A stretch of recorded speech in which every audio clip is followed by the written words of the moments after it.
President Donald Trump and HUD Secretary Ben Carson restore local control over zoning and Obama-Biden war on suburbs. For now, hello, this is Robert Romano, Vice President of Public Policy with Americans for Limited Government, dailytorch.com.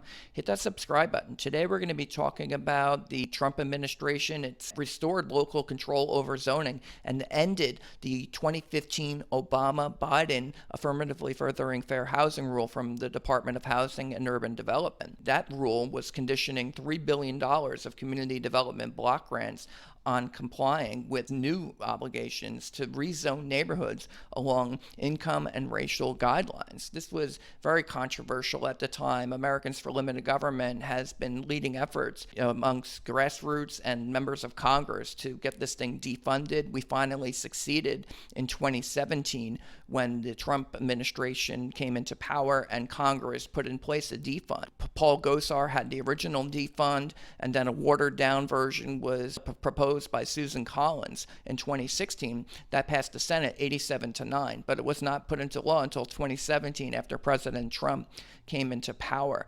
And now, finally, after a couple of years of reviewing this regulation, it's been ripped out by the roots, it's been rescinded, and they're putting in place a new rule now that will define what affirmatively furthering fair housing will mean under the terms of the 1968 Fair Housing Act. And this is a big victory for federalism and, I think, local control over communities. Now, under the new rule called Preserving Community and Neighborhood Choice, finalized on July 23rd, local control of zoning has been restored. And again, this is a big victory. HUD grantees, this is from the new rule, are generally required to certify they will affirmatively further fair housing through HUD's implementation of the 1968 Fair Housing Act and other applicable statutes. For years after the certification was required, it was merely part of a general commitment to use the funds in good faith and accompanied similar certifications not to violate civil rights statutes. And this was done via a series of regulations and guidance documents culminating in a 2015 AFFH rule. Over time, HUD began to use AFFH certification as a vehicle to force states and localities to change zoning and other land use laws. Now, under the new rule, the AFFH rule, as amended, is the most faithful to the text and purpose of the Fair Housing Act.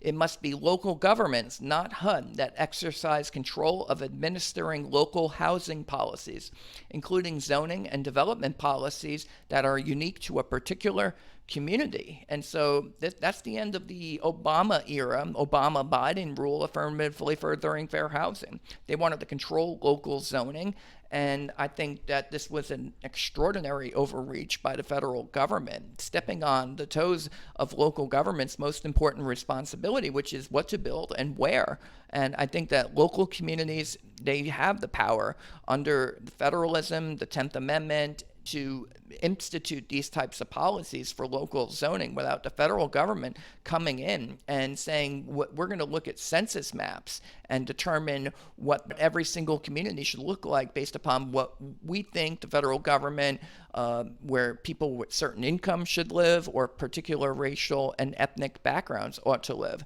And I think that was a very big overreach.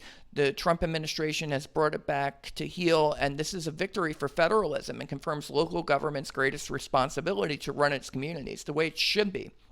It also frees up municipalities from needless red tape when it comes to deciding where to build new affordable housing developments with federal funds. And this is a statement from Ben Carson. Secretary Carson terminates the 2015 AFFH rule. Quote, after reviewing thousands of comments on the proposed changes to the affirmatively furthering fair housing regulation, we found it to be unworkable and ultimately a waste of time for localities to comply with, too often resulting in funds being steered away from communities that need them the most.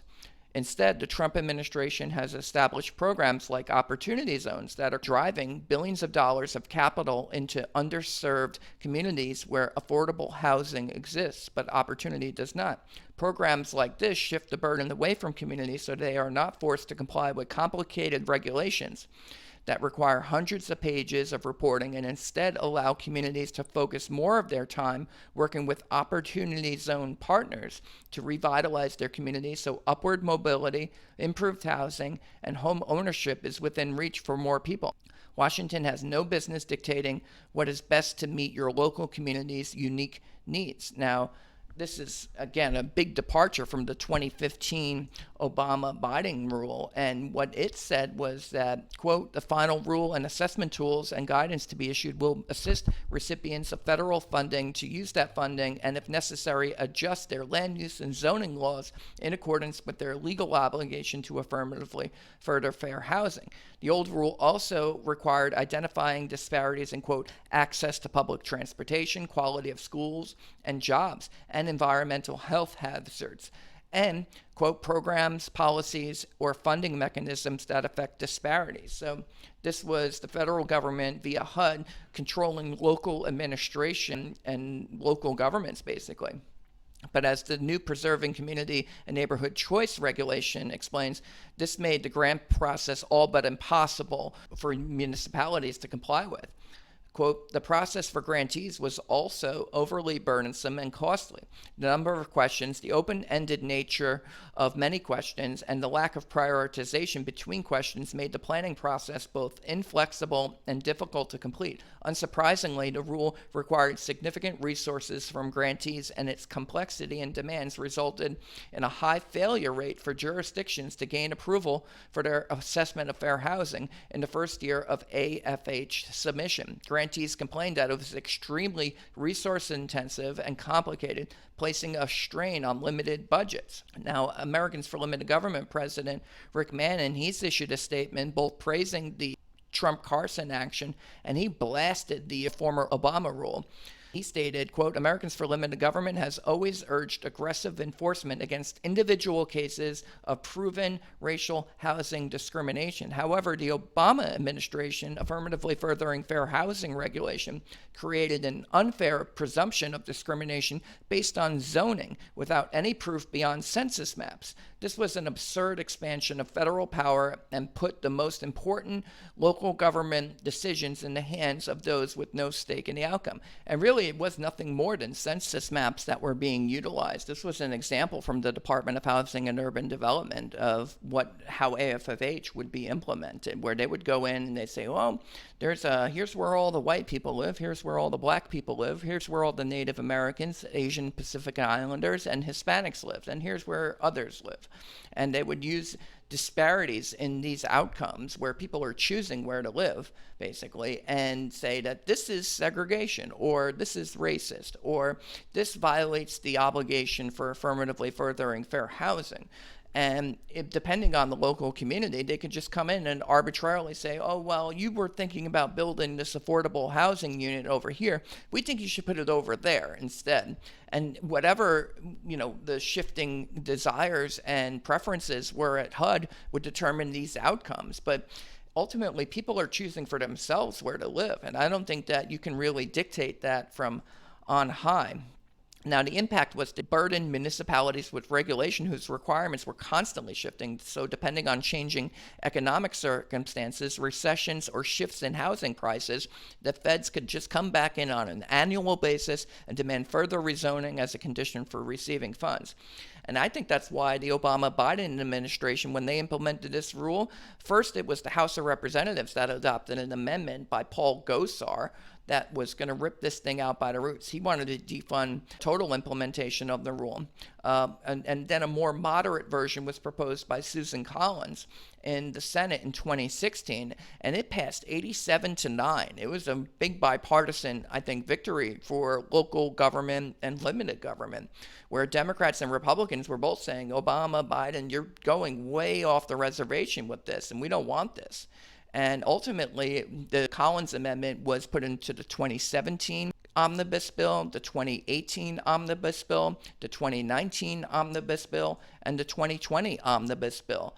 And the text of it stated, quote, none of the funds made available by this act may be used by the Department of Housing and Urban Development to direct a grantee to undertake specific changes to existing zoning laws as part of carrying out the final rule entitled Affirmatively Furthering Fair Housing, or the notice entitled Affirmatively Furthering Fair Housing Assessment Tool.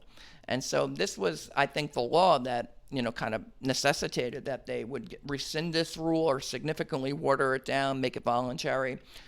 with the Trump-Carson action, the battle is won, but longer term, the war to abolish the suburbs will not end, especially if former Vice President Joe Biden gets elected. According to Joe Biden's website, he's going to implement affirmatively furthering fair housing. It says roll back Trump administration policies gutting fair lending and fair housing protections. Biden will implement the Obama-Biden administration's affirmatively furthering fair housing rule, requiring communities receiving certain federal funding to proactively examine housing patterns and identify and address policies that have a discriminatory effect. But again, they're looking at these census maps and they're saying people choosing where they live is discrimination. And I think that's wrong. Here he's ignoring the fact that zoning doesn't tell people where to live. People can just move if they don't like their neighborhood, such that you could rezone along income and racial guidelines and find out 5 or 10 years later that people had shifted around and found new jobs in different towns, and so they moved. And so it's overreach, I think, to believe that housing choices, especially the choice of where to live, can be dictated by the federal government in this matter. Besides, federal law has always banned and prohibited racial housing discrimination since the 1968 Act was adopted. None of that's going to change under the new rule. It's just that we're going to take away the power of the federal government to come in and dictate local zoning preferences by local governments. And I'll leave you with the close here. The question the American people have to ask this year is if they want local responsibility to govern their own communities, or if they want to abolish local government in favor of faceless bureaucrats in Washington, D.C. to run your local town or city council's most important zoning decisions. Here, Trump and Carson are saying that the American people and their local representatives will make better choices regarding housing and zoning than the federal government ever will or could. That's the commentary. This is Robert Romano, Vice President of Public Policy with Americans for Limited Government, dailytorch.com. Hit that subscribe button, ring the bell for notifications, and have a good day.